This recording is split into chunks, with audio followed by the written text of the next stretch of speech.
अस्सलाम वालेकुम स्टूडेंट्स, हाजिर हूं नई वीडियो के साथ। और इस वीडियो में हम सॉल्व करने वाले हैं हमारी 17.4 कम्प्लीटली। लेकिन उससे पहले छोटी सी एक इंट्रो वीडियो जिसमें मैं आपको बताऊंगा कि जो 17.4 में हम करने वाले हैं उसकी थोड़ी सी डिस्क्रिप्शन आपको पहले प्रोवाइड करूंगा। तो स्टूडेंट, जो 17.4 है वो टोटली रिलेटेड है वेन डायग्राम पे। वेन डायग्राम एक ग्राफिकल मेथड है सेट ऑफ ऑपरेशंस को लिखने का। तो जब मैं वेन डायग्राम की बात करता हूं तो उसमें कुछ सेट्स के लिए कुछ शेप्स को फिक्स रखा गया है। जैसे अगर मैं बात करूं यूनिवर्सल सेट की तो इसे शो किया जाता है एक रेक्टेंगल से। और अगर मैं बात करूं हमारे यूनियन या इंटरसेक्शन वाले सेट्स की, या फिर नॉर्मल सेट ए बी अगर कोई हमारे पास सेट आ जाते हैं या इसके सब सेट हैं तो उनको शो किया जाएगा सर्कल से। अच्छा स्टूडेंट, इस चीज में हमें देखना क्या है कि अगर दो डिसजॉइंट सेट हैं तो उनको कैसे लिखा जाता है, अगर दो ओवरलैपिंग सेट है तो उनको कैसे लिखा जाएगा, अगर दो सबसेट हैं तो उनको कैसे लिखा जाएगा। स्टूडेंट, अगर सबसे पहले मैं बात करूं दो डिसजॉइंट सेट की, तो दो डिसजॉइंट सेट को कैसे लिखा जाएगा। अगर मैं कहूं कि मेरे पास सेट है, ए सेट है वो है 1 2 3 और बी सेट है वो है मेरे पास 4 5 एंड 6। तो स्टूडेंट जरा इस चीज को देखें कि अगर इन दोनों में मैं देखूं तो कोई भी एलिमेंट सेम नहीं है। मैंने अपनी रिसेंट वीडियो में भी आपको यही बताया था कि डिसजॉइंट सेट ऐसे सेट को कहा जाता है कि किस दोनों सेट में से कोई भी एलिमेंट एक दूसरे के साथ मैच ना कर रहा हो। तो अगर कोई मुझे कहे कि डिसजॉइंट सेट लिखो तो डिसजॉइंट सेट बेसिकली ऐसा सेट होगा जिसमें दोनों सेट में से थोड़ा सा एरिया भी एक दूसरे के ऊपर नहीं आ रहा होगा। इसका मतलब क्या है कि ये सेट इससे अलग है, इसके एलिमेंट इस सेट में नहीं आ रहे। लेकिन अगर मैं बात करूं ओवरलैपिंग सेट की और मैं कहता हूं कि मेरे पास सेट है ए इज इक्वल टू 1 2 3 4 और बी इज इक्वल टू 4 5, तो स्टूडेंट अब देखें कि इसमें एक जो एलिमेंट है वो मैच हो रहा है। और हमारी ओवरलैपिंग की कंडीशन क्या होती है कि अगर एक मिनिमम एलिमेंट भी एक दूसरे से दो सेट में मैच हो जाता है तो मैं कहता हूं कि ये दोनों आपस में ओवरलैपिंग सेट हैं। और स्टूडेंट, ओवरलैपिंग की छोटी सी अगर डेफिनेशन की बात करें तो ओवरलैपिंग क्या होती है कि एक चीज का दूसरी चीज के ऊपर आ जाना। तो अब ये देखें कि एक सर्कल दूसरे के ऊपर आ रहा है, ये क्या कर रहा है, इसको ओवरलैप कर रहा है। अगर स्टूडेंट मैं ऐसा कहूं कि ये जो ओवरलैपिंग एरिया है ये 4 की वजह से बन रहा है तो ये गलत नहीं होगा, क्योंकि 4 ही वो एलिमेंट है जो इन दोनों को मिला रहा है। तो अगर मैं इसको लिखना चाहूं, दो सेट ओवरलैप सेट को लिखना चाहूं तो मैं ऐसे लिख सकता हूं कि 4 जो है वो दोनों के दरमियान दोनों में है, जो 4 है वो दोनों में है, और 1 2 3 ए सेट में है और 5 ये बी सेट में है। तो स्टूडेंट उम्मीद करता हूं कि आपको मेरी ये बात समझ आ गई होगी कि ओवरलैपिंग से मेरा क्या मतलब है। तो स्टूडेंट अभी हम एक बात करते हैं हमारे लास्ट सेट की, जो कि है सब सेट। तो अगर मेरे पास एक सेट लिखा हुआ है यूनिवर्सल और मैं कहूं कि 1 2 3 4 5 6 ये मेरे पास यूनिवर्सल सेट है, और मेरे पास सेट ए जो है वो है 2 4 5 और बी सेट जो है वो मेरे पास है 5 एंड 6। चलो मैं इसमें से 5 काट देता हूं, वो बाद में हम कंडीशन जब ओवरलैपिंग वाली कर रहे होंगे तो तब मैं बता दूंगा आपको। तो स्टूडेंट अगर मुझे कोई कहे कि इसकी शेप मुझे बना के दो, तो पहली चीज तो देखें कि 2 4 यूनिवर्सल सेट में मौजूद है, तो मैं ऐसा कह सकता हूं कि ए जो है वो सबसेट है यूनिवर्सल का और बी जो है वो भी सबसेट है यूनिवर्सल का। स्टूडेंट यूनिवर्सल के लिए मैंने आपको क्या बताया कि हमें एक रेक्टेंगुलर बॉक्स से शो करना होता है। तो मैंने क्या किया, एक रेक्टेंगुलर बॉक्स बनाया और उसके अंदर एक ए सेट बना दिया और उसके अंदर ही एक बी सेट बना दिया। अब ये ए सेट जो मैंने बनाया है ये इसके अंदर क्यों बनाया है, क्योंकि ए के सारे एलिमेंट यूनिवर्सल सेट के अंदर मौजूद हैं। तो मैं ऐसे लिख सकता हूं कि 2 4 जो है वो ए में है, और इसी तरीके से बी की कंडीशन है, बी के सारे एलिमेंट यूनिवर्सल में मौजूद हैं, तो मैंने बी का सेट भी इसके अंदर बनाया। और मैंने क्या कहा, 5 और 6। अब स्टूडेंट यहां पर एक सवाल बनता है कि मैंने इन दोनों को ओवरलैप क्यों नहीं किया। इसकी वजह यह है कि इसका एलिमेंट और इसके एलिमेंट बिल्कुल अलग अलग थे, कोई एक भी एलिमेंट मिल नहीं रहा था। जैसे मैंने यहां पर 5 लिखा था, अगर ये 5 इसमें भी होता और इसमें भी होता, दोनों सबसेट तो होते ही होते, लेकिन फिर ये ओवरलैपिंग भी होते। फिर क्या सेट बन जाता हमारे पास, फिर हमारे पास वेन डायग्राम कुछ इस तरीके से बनती कि ये दोनों आपस में ओवरलैप करते और 5 यहाँ आ जाता, 2,4 यहाँ आता और 6 यहाँ आता। तो स्टूडेंट उम्मीद करता हूं कि ये बात मेरी समझ आ गई होगी आपको। अब हम जब यूनियन इंटरसेक्शन कर रहे होंगे तो उसमें मैं आपको बताऊंगा कि हम कलरिंग किस हिसाब से करते हैं। तो चलते हैं हम एक्सरसाइज की तरफ। एक्सरसाइज शुरू करते हैं हम अपनी 17.4। स्टूडेंट क्वेश्चन नंबर 1 कुछ इस तरीके से है कि मुझे सवाल दिया गया है कि मेरे पास 2 सेट हैं जो सबसेट हैं यूनिवर्सल सेट के। कहता है कि मेरे पास 2 सेट हैं ए एंड बी जो कि सबसेट हैं यूनिवर्सल सेट के, और उनकी वेन डायग्राम मुझे बना के दो। वेन डायग्राम किस चीज की बनानी है, किन ऑपरेशंस की बनानी है? ए यूनियन बी की बनानी है, ए इंटरसेक्शन बी की बनानी है, और ए सिमेट्रिक बी की बनानी है, और ए डिफरेंस बी की बनानी है। और पहली कंडीशन मुझे क्या दे रहा है कि जब ए और बी दोनों डिसजॉइंट हैं, मतलब कि दोनों का कोई भी एलिमेंट आपस में मैच नहीं करेगा। तो स्टूडेंट चलते हैं पहले इस कंडीशन को सॉल्व करते हैं। जैसे जैसे कंडीशंस आगे बढ़ती जाएंगी मैं आपको इन चीजों को भी बताता जाऊंगा। तो स्टूडेंट अब देखें जरा कि मैंने क्या किया, 3 सेट बना लिए, यूनिवर्सल सेट बनाया 1 2 3 4 5 6, और कंडीशन क्या थी कि जो 2 सेट हैं बाकी ए एंड बी, ये क्या है, सब सेट हैं यूनिवर्सल के। तो ए जो है वो भी देखें सब सेट है यूनिवर्सल का, 1 2 3 मौजूद है, और बी जो है वो भी सब सेट है यूनिवर्सल का, लेकिन इन दोनों में कोई भी एलिमेंट मैच नहीं हो रहे। तो ये क्या है, डिसजॉइंट सेट भी हैं। तो पहली कंडीशन क्या थी कि डिसजॉइंट सेट भी हो और यूनिवर्सल सेट के सब सेट भी हो। तो मैंने ऐसे सेट बना लिए जो डिसजॉइंट भी हैं एक दूसरे से और सब सेट भी हैं यूनिवर्सल के। तो स्टूडेंट अब सबसे पहली कंडीशन जो प्रूव करनी है वो करनी है ए यूनियन बी। तो मैंने ए यूनियन बी लिखा, और ए यूनियन बी के लिए मैंने एक शेप बना ली। ये शेप किस हिसाब से कि ये आ गया हमारा यूनिवर्सल सेट। स्टूडेंट ये आ गया हमारा यूनिवर्सल सेट, और ये हो गया हमारा ए सेट, और ये हो गया हमारा बी सेट। ये सेट आपस में ओवरलैपिंग नहीं है। किस वजह से? क्योंकि दोनों डिसजॉइंट सेट होने चाहिए। तो इस वजह से मैंने इन दोनों को अलग अलग बना लिया। अब स्टूडेंट अगर मैं बात करूं ए और बी सेट की, तो जरा देखें कि ए सेट में कौन कौन से एलिमेंट हैं, 1 2 और 3। और अगर मैं बात करूं बी सेट की, तो बी सेट में कौन से एलिमेंट हैं, 5 4 और 6।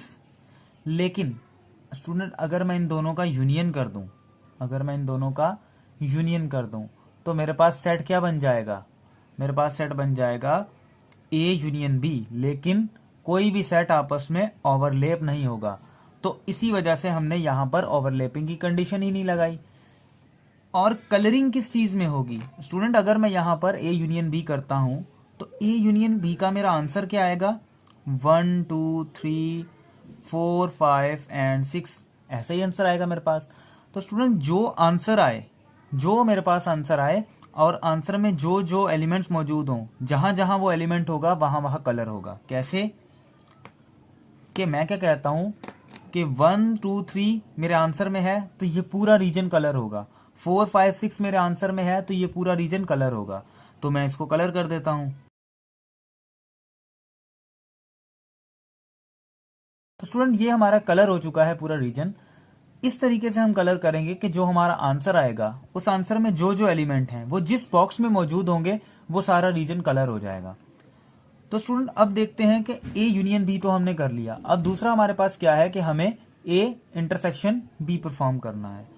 स्टूडेंट अब जरा देखें कि अगर मैं ए इंटरसेक्शन बी परफॉर्म करता हूं तो इन दोनों में कोई भी एलिमेंट सेम है, कोई भी एलिमेंट सेम नहीं है। और इंटरसेक्शन में हम क्या करते हैं कि सेम एलिमेंट लिखते हैं। तो स्टूडेंट अगर मैं इन दोनों का इंटरसेक्शन करता हूं तो एक नल सेट बन जाएगा।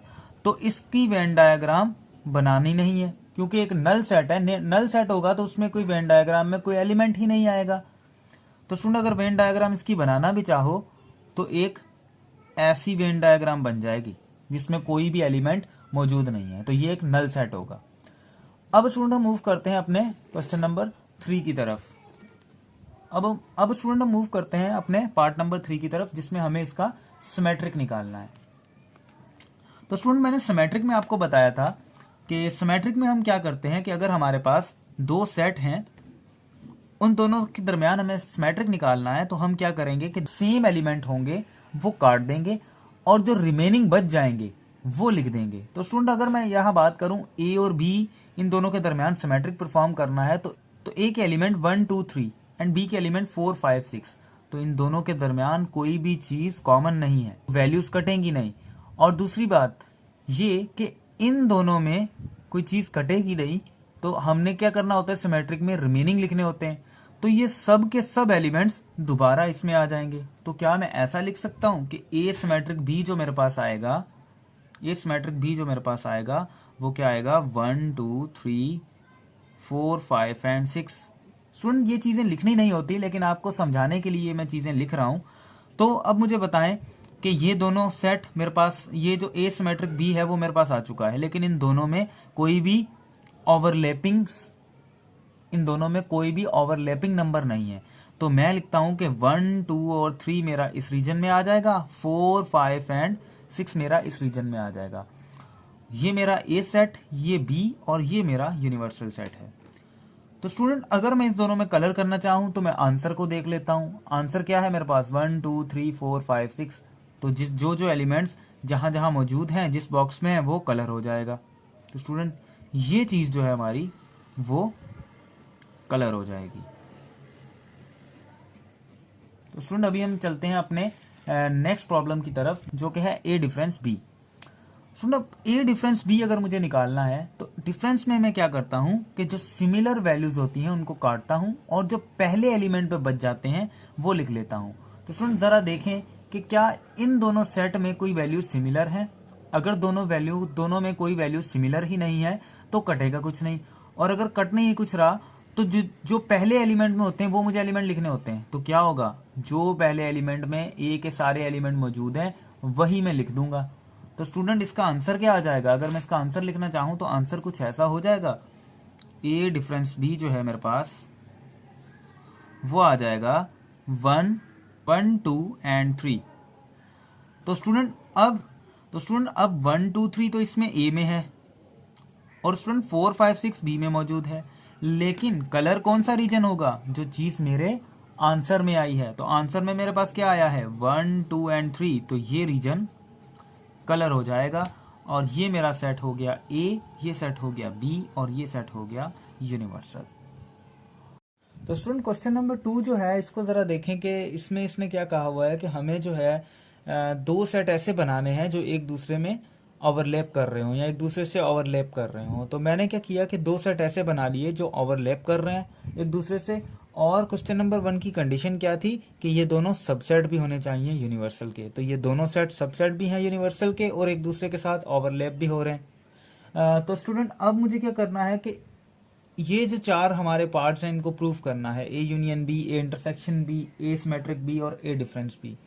तो सबसे पहले अगर मैं बात करता हूं ए यूनियन बी की, तो ये मेरा हो गया यूनिवर्सल सेट, ये मेरा हो गया ए सेट, और ये मेरा हो गया बी सेट। स्टूडेंट अगर मैं ए यूनियन बी करूं तो देखें 1 2 इसमें भी कॉमन है और 1 2 इसमें भी कॉमन है। तो ये इस जगह पे आ जाएंगे जहां ये दोनों ओवरलैप हो रहे हैं, मतलब कि ये 1 2 ए में भी आ गया और ये 1 2 बी में भी आ गया। सही है। बाकी रिमेनिंग क्या बचा है, रिमेनिंग बचा है 3 ए में और 6 बी में।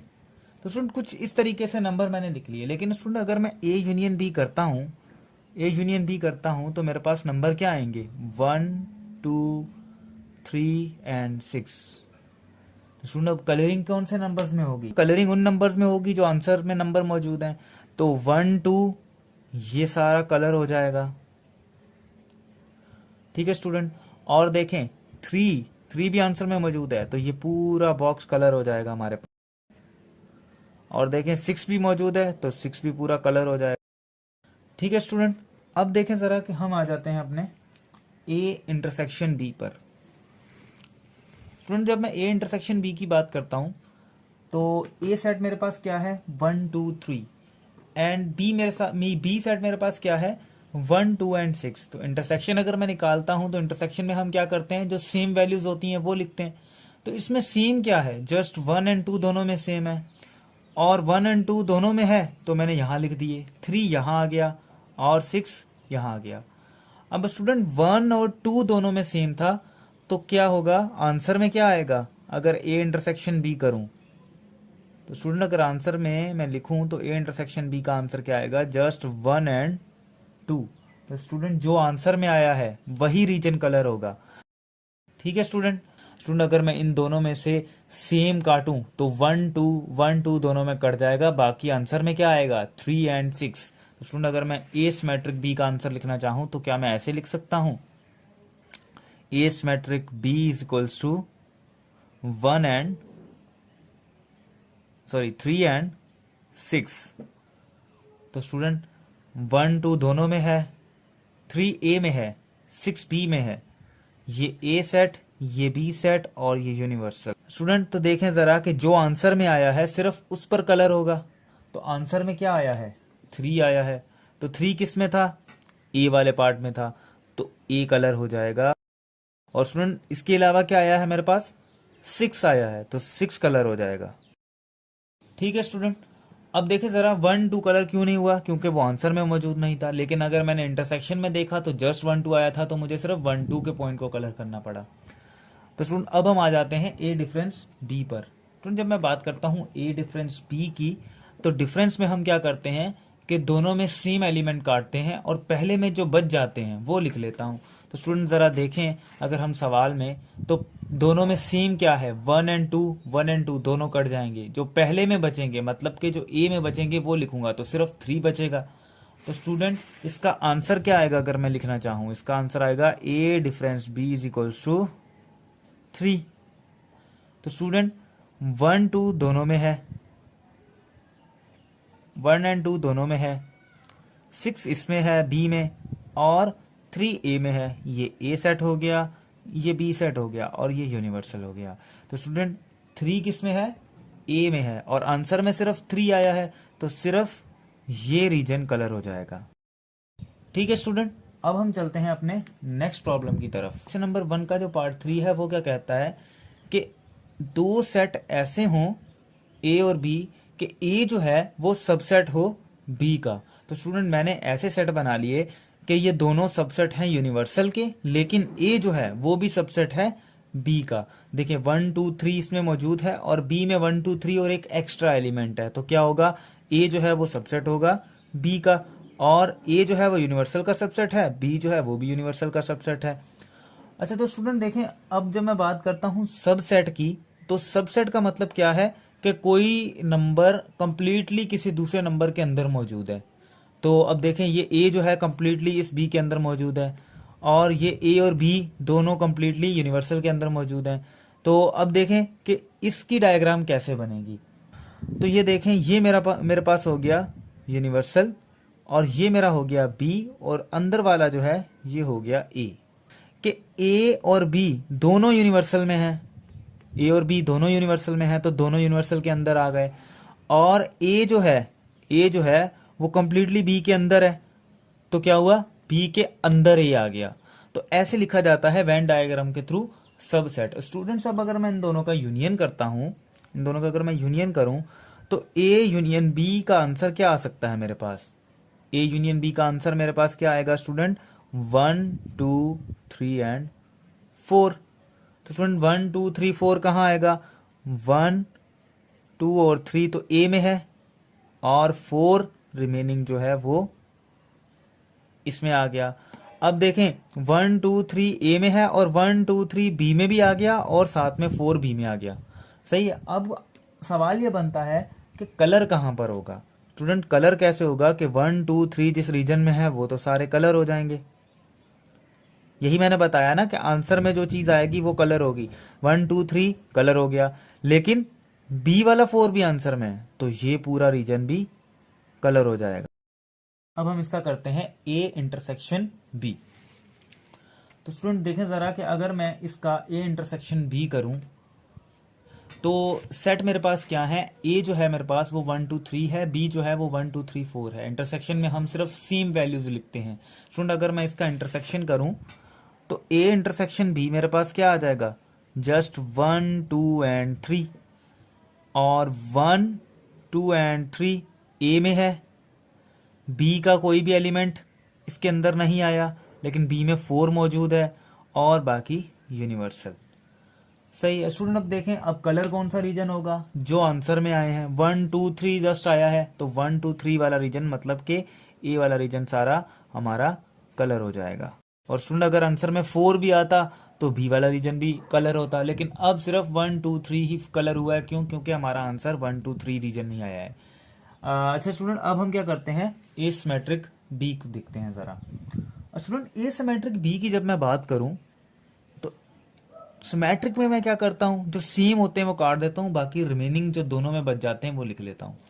स्टूडेंट देखें जरा कि अगर 1 2 3 है और 1 2 3 4 है, इन दोनों में सेम काटूं तो 1 2 3 1 2 3 कट जाएगा। ए तो कंप्लीटली कट गया, जस्ट नंबर कहां बचेगा, बी में, जो कि होगा 4। तो स्टूडेंट अगर मैं इसका आंसर लिखूं तो इसका आंसर जस्ट 4 आएगा। ऐसे ही है 1 2 3 ये आ गए ए सेट में, 4 आ गया हमारा बी सेट में, और ये आ गया हमारा यूनिवर्सल। स्टूडेंट अब बात है कि कलर कहां पर होगा, तो आंसर में क्या आया है, जस्ट 4 आया है, तो सिर्फ 4 वाला रीजन कलर हो जाएगा। ठीक है स्टूडेंट, अब हम आते हैं इसके ए डिफरेंस बी पे। स्टूडेंट जब मैं ए डिफरेंस बी की बात करता हूं तो ए डिफरेंस बी में हम क्या करते हैं कि हम दोनों में सेम वैल्यूज काट देते हैं और जो पहले में बच जाती हैं वो लिख देता हूं। स्टूडेंट देखें जरा कि अगर मैं ए डिफरेंस बी यहां पर करूं तो 1 2 3 और 1 2 3 दोनों में मौजूद है, तो दोनों में 1 2 3 कट जाएंगे, और मुझे लिखना क्या होता है, जस्ट पहले वाले के एलिमेंट, तो पहले में तो कुछ बचेगा ही नहीं। तो स्टूडेंट इसका एक क्या नल सेट बन जाएगा। अब हम चलते हैं क्वेश्चन नंबर 2 की तरफ, एक्सरसाइज 17.4 की। तो स्टूडेंट हम आ चुके हैं 17.4 के क्वेश्चन नंबर 2 पे। स्टूडेंट इसमें क्या है कि हमें दो सेट दिए गए हैं, और दो सेट पे कहता है कि वेन डायग्राम के थ्रू मुझे commutative property of union and commutative property of intersection prove करके दें। इस सवाल के दो पार्ट्स हैं, पहला पार्ट में हमें यूनियन और इंटरसेक्शन दोनों प्रॉपर्टीज प्रूव करनी है, और फिर दूसरा पार्ट है उसमें भी यूनियन और इंटरसेक्शन दोनों प्रूव करनी है। तो स्टूडेंट सबसे पहले पहला पार्ट उठाते हैं, जिसमें सेट ए जो है वो ए बी सी डी ई है, और बी जो है वो ए ई आई ओ यू है। अब इन दोनों पे हमें पहले कम्यूटेटिव प्रॉपर्टी ऑफ यूनियन लगानी है। तो मुझे पता है कम्यूटेटिव प्रॉपर्टी ऑफ यूनियन क्या कहती है कि अगर मैं ए यूनियन बी करूं उसका आंसर बराबर आएगा बी यूनियन ए के। तो ये चीज जो है हमें किस चीज से प्रूव करनी है, वेन डायग्राम से प्रूव करनी है। स्टूडेंट अगर मैं यहाँ पर ए यूनियन बी करता हूँ, तो ए सेट मेरे पास क्या है, ए बी सी डी ई, और बी सेट क्या है, ए ई आई ओ यू। तो ए यूनियन बी जो है वो मेरे पास क्या आ जाएगा, A B C D E I O and U. तो स्टूडेंट ये सेट आ जाएगा मेरे पास। लेकिन अब इसको अगर मैं लिखना चाहूं तो अब दोनों में सेम चीजें क्या है, ए सेम है और ई सेम है, तो वो दोनों में मतलब ओवरलैप हो रहे थे, तो दोनों में ये लिख दिए, दोनों में ओवरलैप हो रहे थे, तो ये दोनों के जहां पर ये सेट स्टूडेंट दोनों में सेम एलिमेंट जो थे वो मैंने यहां लिख दिए, दोनों में ओवरलैप जहां हो रहे थे। और बाकी जो रिमेनिंग है, रिमेनिंग ए में क्या बचा है, A B and C and D, और सॉरी ए नहीं आएगा क्योंकि ए तो यहां आ गया ना। और बी में मेरे पास क्या बचा है, बी में मेरे पास बच गया आई ओ एंड यू। और स्टूडेंट ये हो गया मेरा ए सेट, और ये हो गया मेरा बी सेट, और ये हो गया मेरा यूनिवर्सल सेट। तो स्टूडेंट जरा देखें कि इसमें कलर किस चीज में होगा, ए बी सी डी वाले रीजन में कलर होगा, तो ये आ गया मेरा बी सी डी वाला रीजन जिसमें कलर हो जाएगा। अब उसके अलावा ए ई भी आंसर में मौजूद है, तो ए ई वाले रीजन में भी कलर हो जाएगा। अब आई ओ भी है और यू भी है, तो ये रीजन भी कलर हो जाएगा। तो स्टूडेंट अभी हम आ जाते हैं इसके बी यूनियन ए पे। स्टूडेंट जब मैं बी यूनियन ए की बात करता हूं, बी यूनियन ए में भी हमारे पास सेम ही आंसर आएगा। क्यों? क्योंकि अगर मैं ए यूनियन बी करूं तो भी मुझे सीरीज में लिखना है, बी यूनियन ए करूं तो भी मुझे सीरीज में लिखना है। तो आंसर क्या आएगा मेरे पास, बी यूनियन ए का, बी यूनियन ए भी जो है वो भी मेरे पास A B C D E I O and U ही आएगा। तो स्टूडेंट अब अगर मैं लिखना चाहूं, ए बी दोनों में, ए ई दोनों में कॉमन थे तो मैंने ओवरलैपिंग की जगह पे लिख दिए, और ए में क्या बाकी बचा, बी सी एंड डी, वो यहां लिख दिया, आई ओ यू बी में बच गया तो यहां लिख दिया। तो ये हो गया ए सेट, ये हो गया बी सेट, और ये हो गया यूनिवर्सल। स्टूडेंट अब कलर कहां पर होगा, जो जो चीजें आंसर में मौजूद हैं वहां पर कलर होगा। तो ये कलर हो गया, ये चीज़ कलर हो गई, और ये IOU वाला बी सेट भी कलर हो जाएगा। तो स्टूडेंट देखें, लेफ्ट हैंड साइड जो थी वो भी बिल्कुल सेम ऐसी आई, और राइट हैंड साइड जो थी वो भी बिल्कुल सेम ऐसी ही आई। तो स्टूडेंट ये प्रूव होगी हमारी कम्यूटेटिव प्रॉपर्टी ऑफ यूनियन। अब चलते हैं कम्यूटेटिव प्रॉपर्टी ऑफ इंटरसेक्शन पे। स्टूडेंट जब इंटरसेक्शन की बात करता हूं तो इंटरसेक्शन में हम क्या करते हैं, जो चीज़ें सेम होती हैं वो लिखते हैं। स्टूडेंट इन दोनों में सेम क्या है, जस्ट ए सेम है और ई सेम है। स्टूडेंट अगर मैं ए इंटरसेक्शन बी अगर मैं लिखना चाहूं तो दोनों में सेम क्या है, ए और ई सेम है, और ए और ई दोनों में सेम है तो ओवरलैपिंग वाली जगह पे लिखा। बाकी क्या बचा, बाकी बच गया C D and B C D, बाकी बच गया वो मैंने ए वाले सेट में लिख दिया, और बी वाले सेट में बाकी क्या बच गया, आई ओ एंड यू। अच्छा स्टूडेंट अब देखें ज़रा, ये यूनिवर्सल सेट हो गया। स्टूडेंट अब ज़रा देखें कि कलर किस चीज़ में होगा, जो आंसर में आया उसमें कलर होगा। तो ए ई आया आंसर में, तो जस्ट ये रीजन कलर हो जाएगा। अच्छा स्टूडेंट अब हम आ जाते हैं इसकी राइट हैंड साइड पर। राइट हैंड साइड की अगर मैं बात करूं तो राइट हैंड साइड पे क्या करना है, बी इंटरसेक्शन ए करना है। स्टूडेंट अगर बी इंटरसेक्शन की ए की बात करता हूं तो बी इंटरसेक्शन ए भी इन दोनों में सेम तो ए ई ही रहेगा। तो बी इंटरसेक्शन ए में भी मेरे पास आंसर क्या आएगा, बी इंटरसेक्शन ए में भी मेरे पास ए एंड ई ही आएगा। तो ए एंड ई जब आ रहा है तो ए ई ओवरलैपिंग एरिया पे है क्योंकि दोनों में है। बाकी क्या बी सी डी इसमें लिख दिया, आई ओ यू बी वाले सेट में लिख दिया। तो स्टूडेंट जरा देखें कि आंसर में क्या मौजूद है, ए ई इंटरसेक्शन जो हुआ है, सिर्फ दोनों चीजें ये यही सेम थी उसमें, तो कलर किस में होगा, सिर्फ इस रीजन में। तो स्टूडेंट जरा देखें हमारे पास लेफ्ट हैंड साइड जो है वो राइट हैंड साइड के बिल्कुल बराबर या सेम आई है। तो स्टूडेंट ये हो गई वेन डायग्राम के through commutative property of intersection prove इस सवाल पे। अब हम चलते हैं इसी के दूसरे पार्ट की तरफ। दूसरे पार्ट पे हमें क्या करना है, कम्यूटेटिव प्रॉपर्टी प्रूव करनी है इन सेट्स पे। सेट ए जो है वो पी जो 10 तक नंबर दिए हुए हैं नेचुरल, और क्यू जो है वो इवन नंबर हैं जो 10 तक हैं। इन दोनों के दरमियान commutative property of union prove करेंगे और फिर commutative property of intersection prove करेंगे। तो सुन, जब मैं कम्यूटेटिव प्रॉपर्टी ऑफ यूनियन की बात करता हूं तो यूनियन प्रॉपर्टी क्या कहती है कि अगर मैं ए यूनियन बी करूं तो उसका आंसर बराबर आएगा बी यूनियन ए के। तो मैंने क्या किया, पहले लेफ्ट हैंड साइड उठाई ए यूनियन बी, और फिर राइट हैंड साइड उठा ली बी यूनियन ए। अच्छा सुन, आप सोच रहे होंगे कि मैंने ये सर्कल इसके अंदर क्यों बनाया है। सुन जरा गौर से देखें इस क्यू सेट को, कि ये जो क्यू है ये 2 4 6 8 10 है, और यही 2 4 6 8 10 पी में मौजूद है। मतलब कि ये जो क्यू है ये सब सेट है पी का। तो इस वजह से ये जो क्यू जो अंदर सर्कल है ये क्यू का मैंने बनाया है।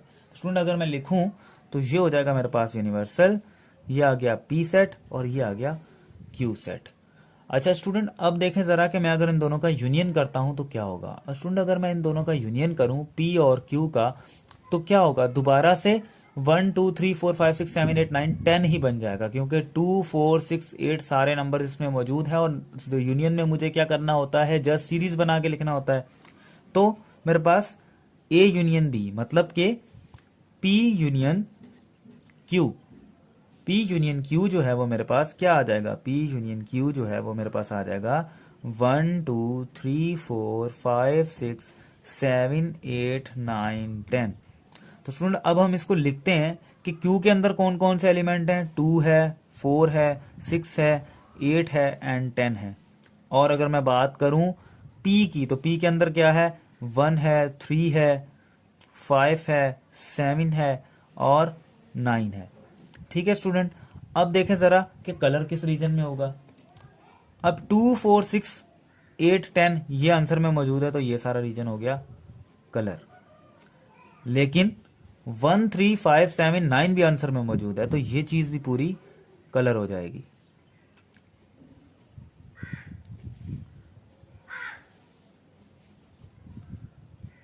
ठीक है स्टूडेंट, अब हम देखते हैं कि इसका P यूनियन Q तो हमारे पास ये चीज आ गई। अब क्या Q यूनियन P भी हमारे पास ये चीज आ रही है।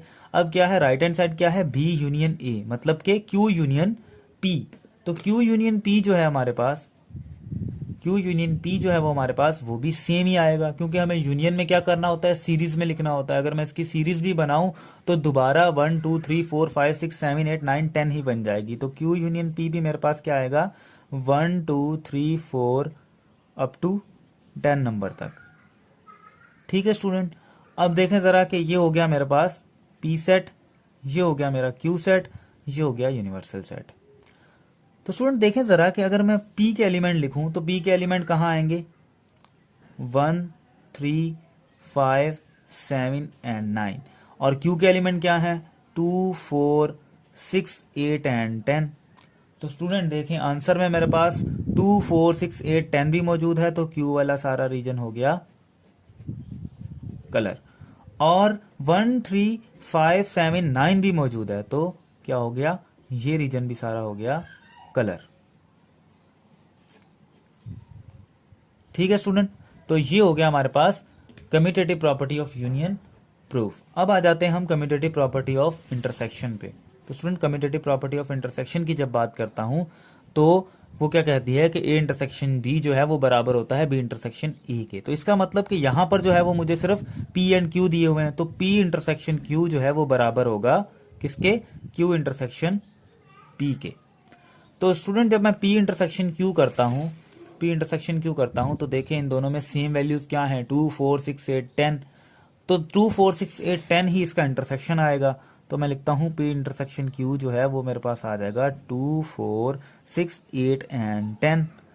और ये मेरा हो गया P सेट, ये हो गया Q सेट और ये हो गया यूनिवर्सल। अब स्टूडेंट अगर मैं Q सेट के एलिमेंट्स लिखूं तो Q सेट के एलिमेंट किस में आएंगे, 2 4 6 8 10 इसमें आ जाएंगे। बाकी जो रिमेनिंग है P के वो क्या है, 1 3 5 7 एंड 9। लेकिन स्टूडेंट कलर किस में होगा, कलर किस में होगा, जो मेरे आंसर्स में नंबर मौजूद हैं। तो आंसर में मेरे पास क्या है, 2 4 6 8 10, तो ये रीजन कलर हो जाएगा।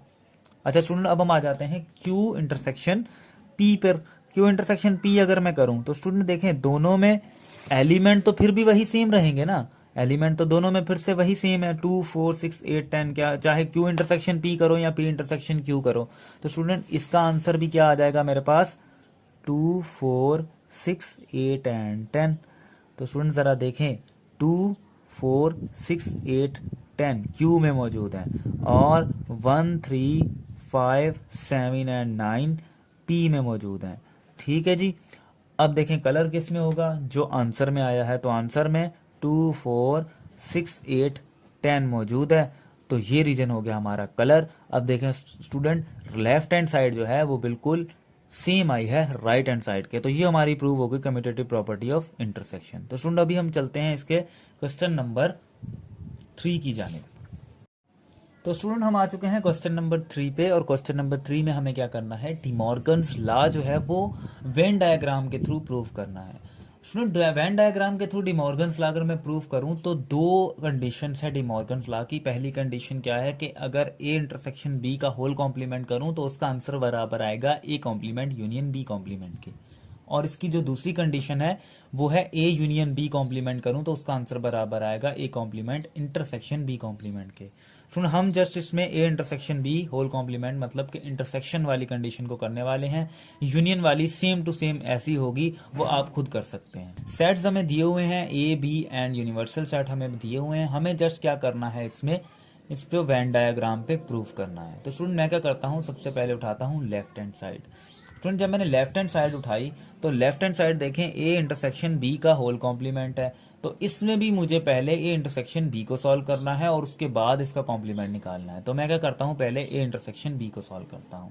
तो स्टूडेंट अगर मैं ए इंटरसेक्शन बी करूं तो इंटरसेक्शन में हम क्या करते हैं, जस्ट क्या करते हैं, सेम नंबर्स लिखते हैं। तो इस दोनों में सेम क्या है, 5 सेम है और इसके अलावा 7 सेम है। तो स्टूडेंट ए इंटरसेक्शन बी अगर मैं लिखूं तो मेरे पास क्या आ जाएगा, 5 एंड 7 आ जाएगा। ए सेट ये हो गया, बी सेट ये हो गया, यूनिवर्सल सेट ये होगा। तो स्टूडेंट देखें जरा 5 और 7 जो है वो दोनों में है, तो वो ओवरलैपिंग रीजन पे आ जाएंगे 5 एंड 7।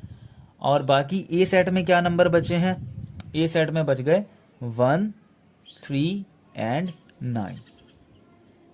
ठीक है। और बी सेट में मेरे पास क्या बच गया है, बी सेट में मेरे पास बच गया 6 एंड 8। तो स्टूडेंट बाकी जो नंबर यूनिवर्सल में बचे हैं, यूनिवर्सल में बाकी नंबर क्या बचे हैं, 2 बच गया है, 4 बच गया है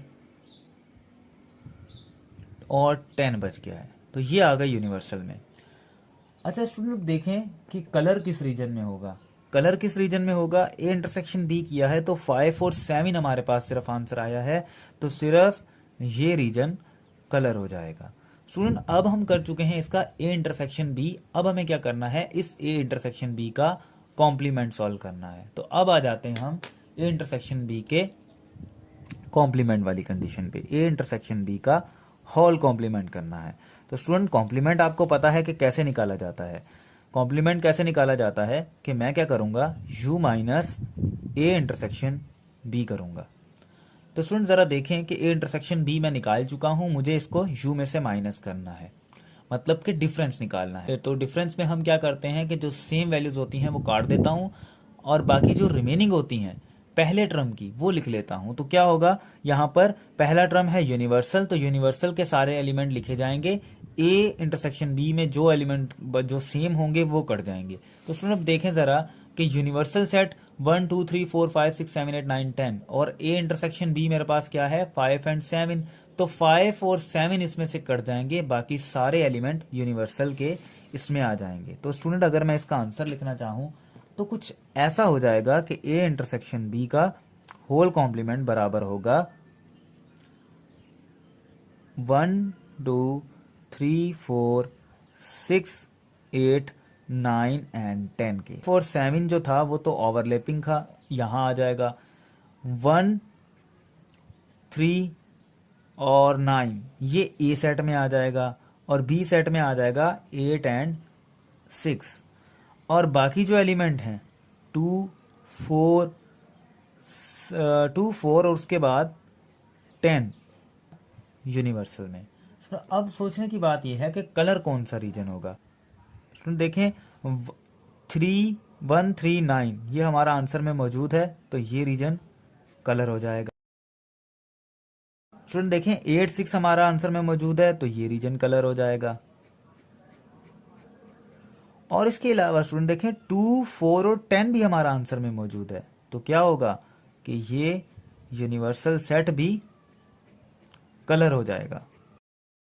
ठीक है स्टूडेंट, अब देखें कि इसमें रीजन कौन सी चीज कलर नहीं हुई, सिर्फ 5 एंड 7 कलर नहीं हुआ, उसके अलावा कंप्लीटली सारी चीजें कलर हो चुकी हैं। तो स्टूडेंट अब हम आ जाते हैं इसकी राइट हैंड साइड पे। राइट हैंड साइड इसकी क्या थी कि हमें पहले ए कॉम्प्लीमेंट निकालना है, फिर बी कॉम्प्लीमेंट निकालना है और फिर इन दोनों के दरमियान यूनियन परफॉर्म करना है। स्टूडेंट अगर मैं बात करूं ए कॉम्प्लीमेंट की, तो ए कॉम्प्लीमेंट कैसे निकालूंगा, यू माइनस ए से।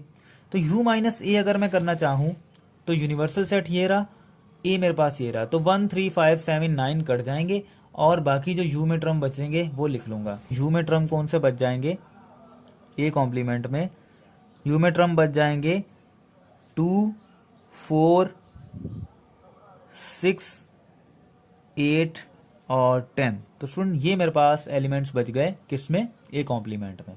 अब देखें जरा स्टूडेंट के हम अगर इसको लिखें तो 5 7 दोनों में था, तो यहाँ लिख दिया। ए सेट में मेरे पास क्या था 1 3 एंड 9, बी सेट में 8 एंड 6 था और बाकी क्या था 2 4 और 10, ये यूनिवर्सल में था। तो स्टूडेंट जरा देखें कि कलर किस रीजन में हो जाएगा। कलर किस रीजन में होगा स्टूडेंट, 2 4 और 10। 2 4 10 हमारा यूनिवर्सल में है, तो क्या होगा, यूनिवर्सल पूरा कलर हो जाएगा। ठीक है स्टूडेंट, अब देखें जरा कि 6 और 8 ये हमारा बी में है, 6 और 8 हमारा बी में है, तो ये रीजन भी कलर हो जाएगा।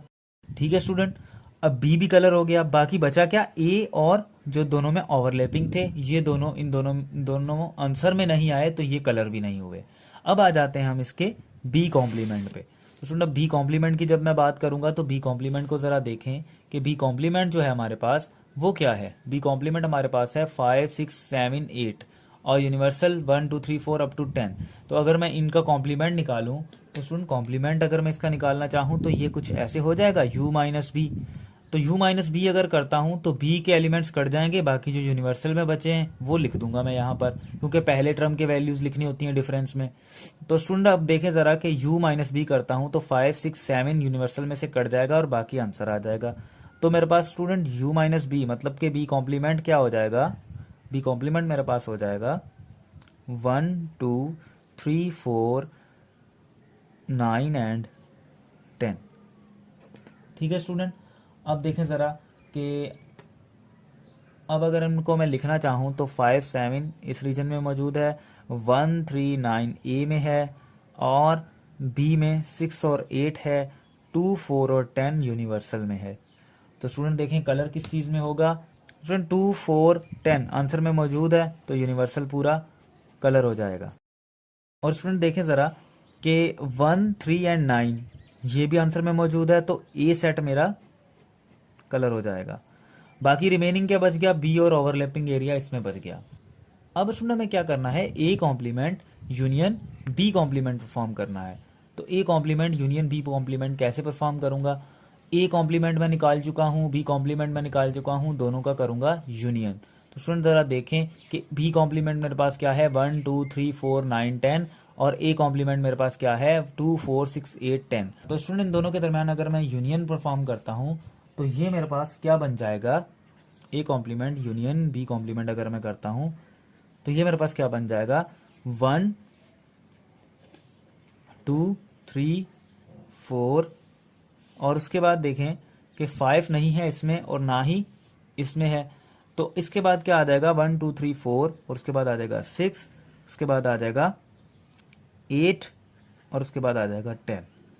तो स्टूडेंट ये मेरे पास सीरीज बन चुकी है। अब क्या करता हूं कि इसमें नंबर लिख लेता हूं, 5 7 दोनों में है, 1 3 9 ए में, 8 6 इसमें बी में और यूनिवर्सल में क्या था 2 4 और 10। तो स्टूडेंट ज़रा देखें कि 2 4 और 10 हमारे पास आंसर में मौजूद है।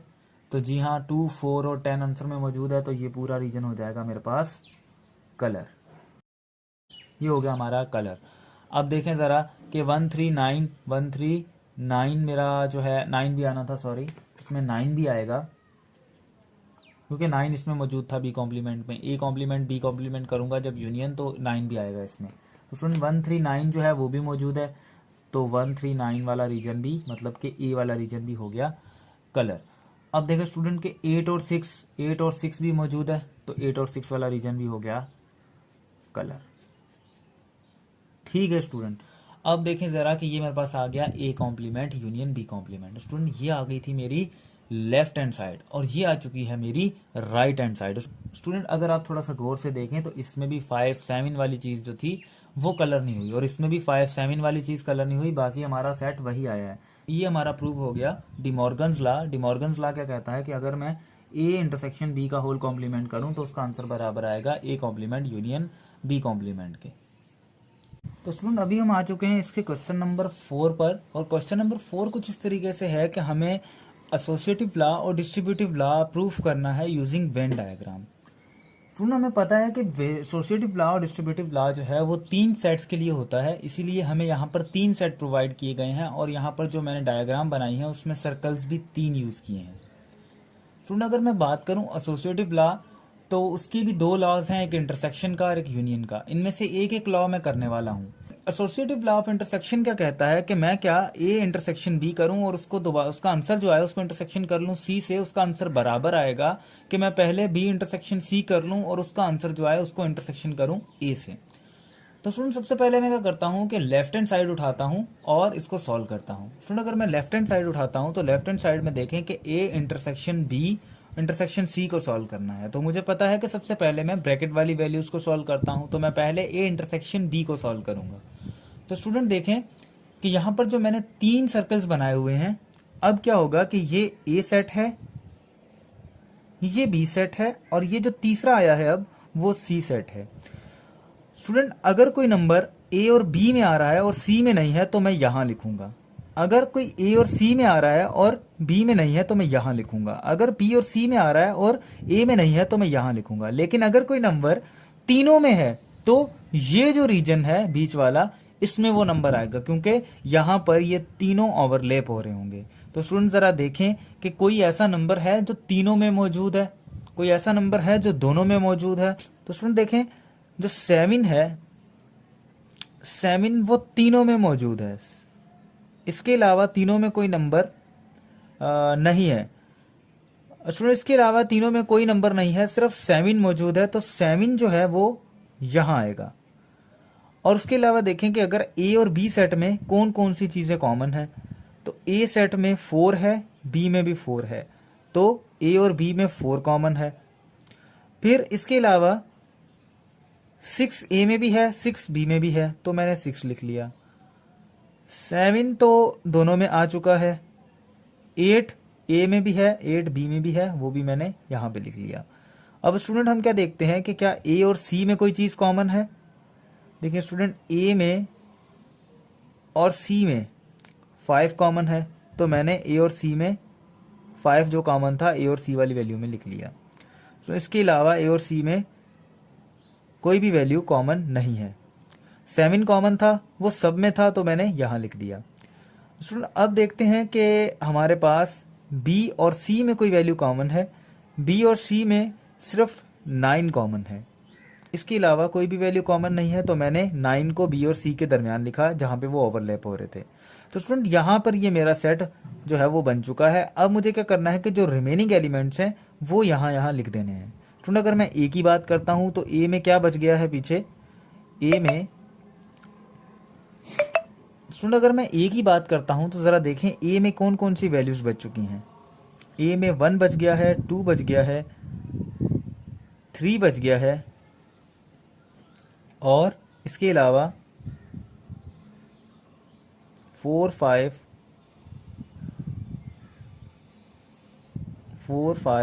6, 7, 8 सारे कंप्लीट हो चुके हैं। सुन अब आ जाते हैं बी में। बी में देखें कि बी में कोई नंबर ऐसा जो बच गया हो, 4, 6, 7, 9, 8 और 10 जो है वो बी में बच गया। अब 5 में देखें कि 5, 7, 9 और 11 जो है वो बच गया था, तो वो मैंने सी वाले सेट में लिख दिया। स्टूडेंट ये हमारा हो गया सेट कंप्लीट। स्टूडेंट अब देखें, अगर मैं करूं A intersection B, A intersection B करूं तो इंटरसेक्शन में हम क्या करते हैं कि जो सेम वैल्यूज होती हैं वो लिखते हैं। तो ए और बी में क्या सेम है, ए और बी में 4, 6, 7 और 8 सेम है। तो स्टूडेंट मैं लिख लेता हूं ए इंटरसेक्शन बी जो है, ए इंटरसेक्शन बी जो है उसका आंसर आएगा क्या, 4, 6, 7 और 8। तो ये चीज़ें इसमें कॉमन थी, मैंने ये लिख ली। स्टूडेंट अब बात ये है कि इसमें कलर कौन सी चीज़ होगी। स्टूडेंट ज़रा गौर से देखें कि ए इंटरसेक्शन बी में 4, 6, 7, 8 आया है, तो 4, 6, 7, 8 वाला रीजन मतलब कि 7 वाला रीजन का कलर हो जाएगा, 4, 6, 8 वाला रीजन कलर हो जाएगा। ठीक है स्टूडेंट, तो ये चीज़ इसमें कलर हो जाएगी, बाकी रिमेनिंग ऐसे ही रहेंगे। तो ये हो गया हमारे पास ए इंटरसेक्शन बी। स्टूडेंट अब हम आ जाते हैं, ए इंटरसेक्शन बी हमने फाइंड कर लिया है, ए इंटरसेक्शन बी के बाद इंटरसेक्शन ऑफ सी करना है। स्टूडेंट जब मैं ए इंटरसेक्शन बी को इंटरसेक्शन सी करता हूं तो देखें इसमें कोई भी एलिमेंट सेम नहीं है, जस्ट 7 सेम है। तो मैं क्या करता हूं कि ए इंटरसेक्शन बी और ए इंटरसेक्शन बी और इंटरसेक्शन सी करूंगा तो आंसर आएगा मेरे पास जस्ट 7। स्टूडेंट अब ये जो एलिमेंट थे जैसे लिखे थे वैसे लिख लेते हैं। 7 इसमें था, 4, 6, 8 इसमें आएगा, 5 इसमें आएगा, 9 इसमें आएगा, 11, 10 और 1, 2, 3 ए में आ जाएगा। स्टूडेंट अब बात यह है कि कलर किस में होगा। देखें जस्ट 7 आया है तो सिर्फ 7 में कलर होगा, तो देखें ज़रा सिर्फ 7 में कलर हो जाएगा और बाकी एलिमेंट्स वैसे के वैसे ही रहेंगे। तो स्टूडेंट ये हमारे पास आ चुका है इसकी लेफ्ट हैंड साइड। अब हम चलते हैं इसकी राइट हैंड साइड पर। स्टूडेंट जब मैं राइट हैंड साइड पे आता हूँ तो राइट हैंड साइड में मुझे क्या करना है कि पहले बी इंटरसेक्शन सी को परफॉर्म करना है और फिर उनका इंटरसेक्शन करना है ए के साथ। तो स्टूडेंट बी इंटरसेक्शन सी करता हूँ सबसे पहले, अगर बी इंटरसेक्शन सी करता हूं तो इन दोनों में कॉमन चीजें क्या आएंगी, 7 और 9।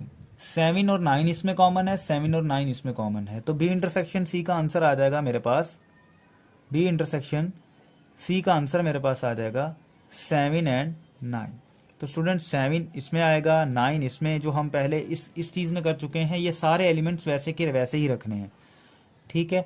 ये आ गए 11 इसमें, 1 2 3 इसमें आ गया था, 4 8 और 6 इसमें आ गया था। ये सी सेट है, ये ए है, ये बी है और ये यूनिवर्सल सेट है।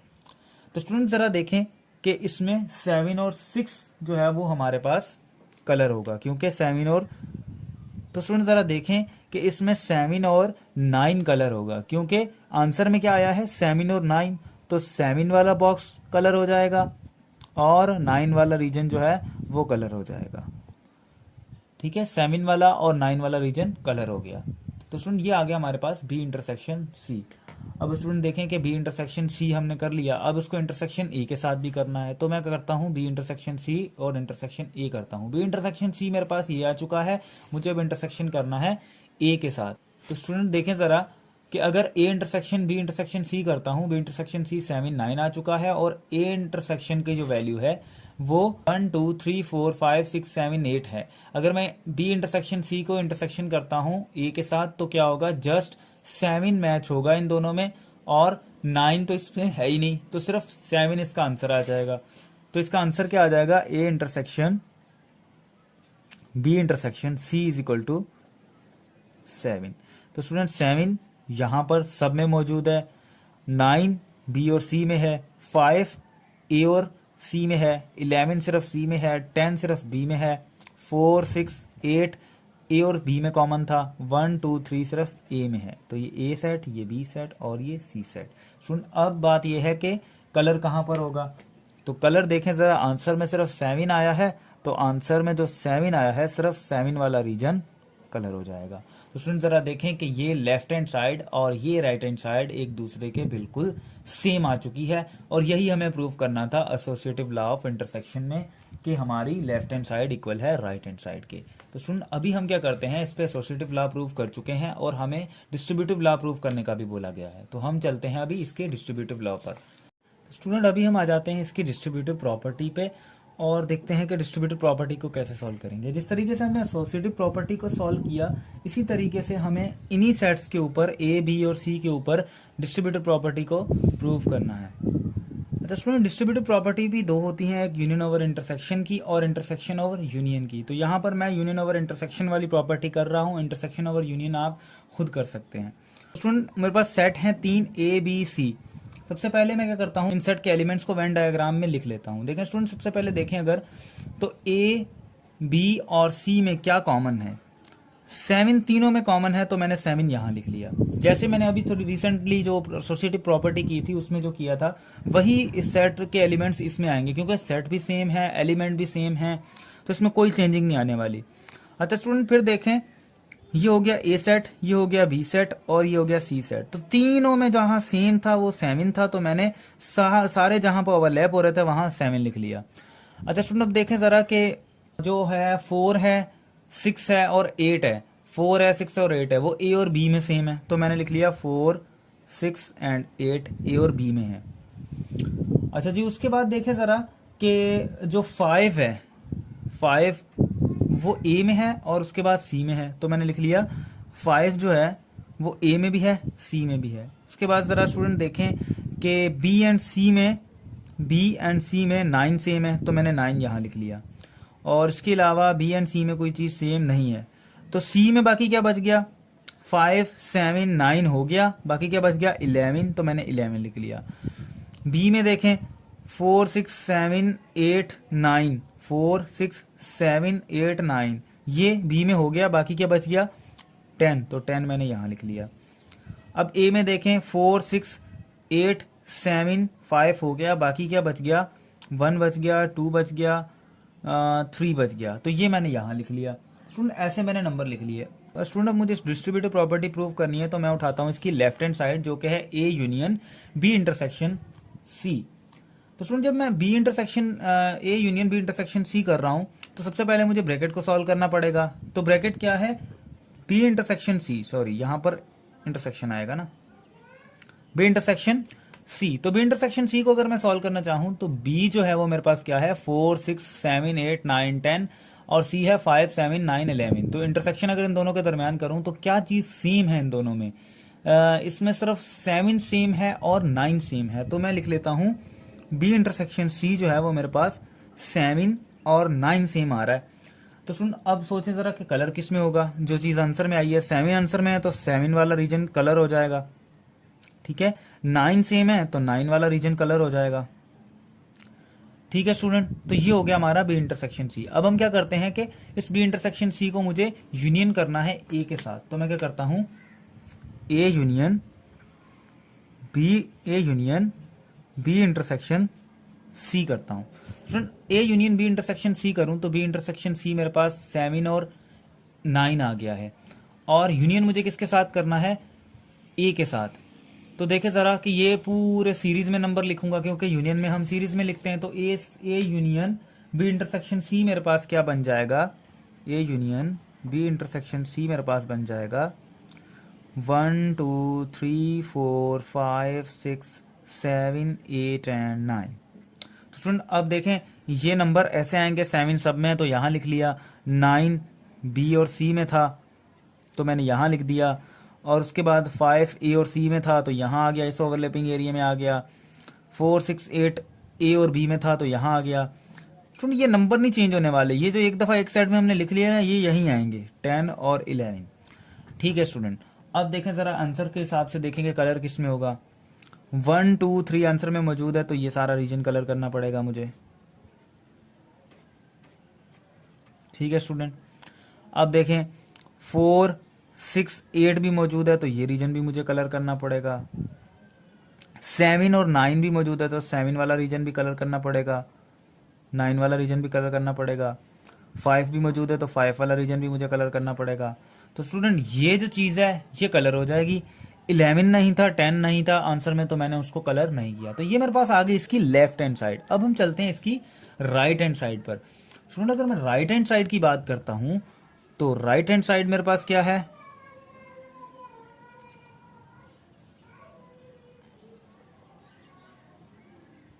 तो स्टूडेंट राइट हैंड साइड है A union B intersection A union C. तो सबसे पहले मुझे ए यूनियन बी करना है, फिर ए यूनियन सी करना है और फिर इन दोनों के दरमियान इंटरसेक्शन परफॉर्म करनी है। तो मैं सबसे पहले करता हूं ए यूनियन बी को परफॉर्म।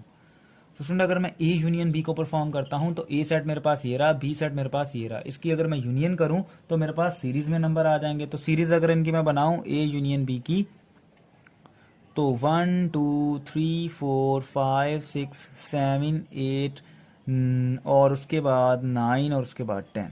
तो स्टूडेंट ये बन गया मेरे पास ए यूनियन बी।